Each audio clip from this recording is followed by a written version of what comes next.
Bonjour Michel. Bonjour Fanny. Peux-tu nous dire comment la vision globale d'Étréchy Ensemble et Solidaire sur l'évolution de l'urbanisation à Étréchy est différente de l'équipe en place? Le terme de vision globale est une notion un peu vague. Il serait plus juste de parler de réalisme pour notre équipe. Pour ce qui est de l'équipe sortante, l'histoire jugera. Mais il ressort d'une analyse rapide que dans le domaine de l'urbanisme, leur démarche de toilettage des parcelles orphelines est une bonne chose et nous poursuivrons dans cette voie. Toilettage, Michel? Qu'est-ce que tu entends par là?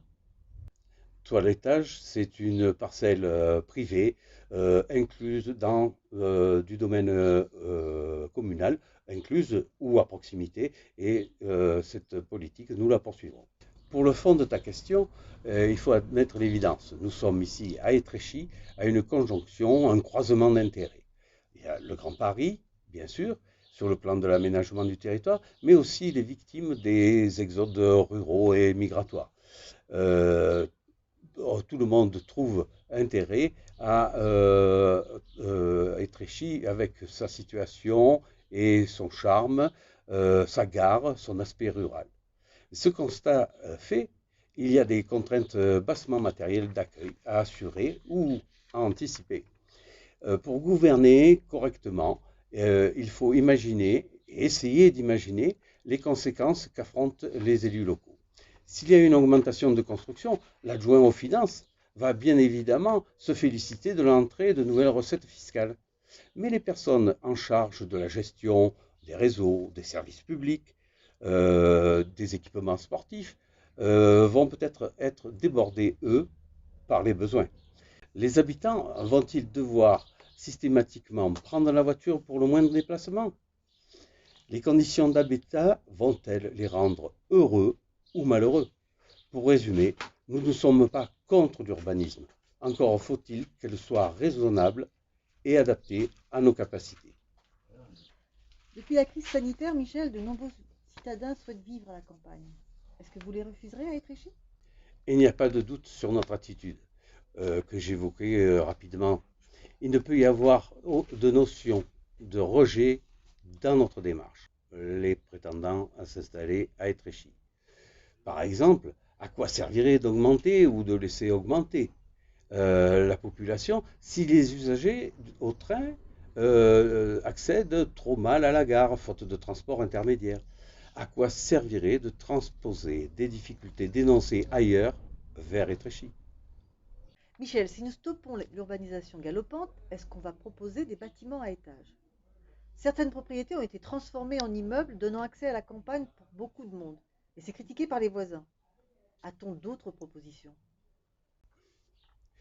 Pour les bâtiments à étage, comme tu dis, on peut éventuellement étudier si un ajustement de la hauteur autorisée est possible.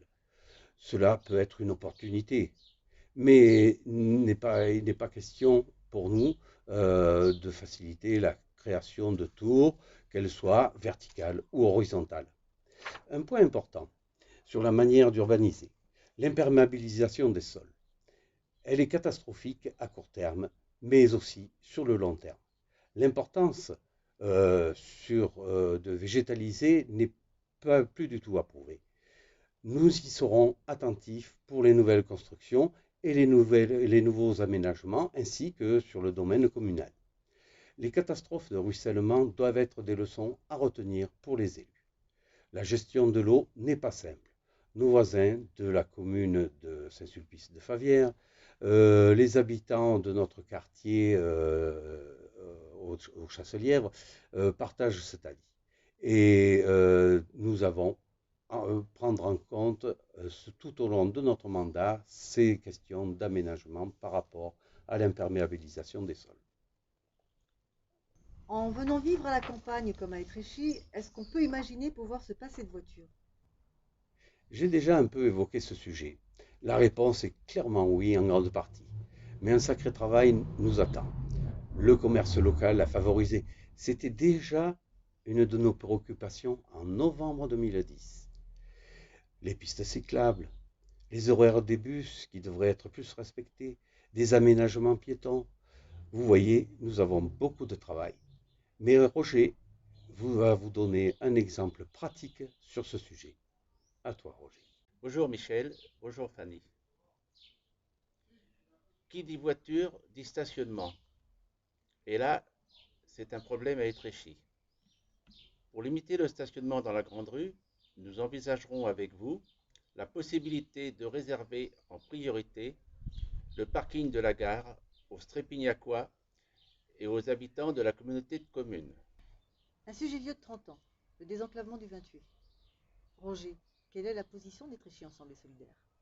Il y a un sujet vieux de 30 ans. C'est une promesse de toutes les listes, mais rien de concret n'en est encore sorti.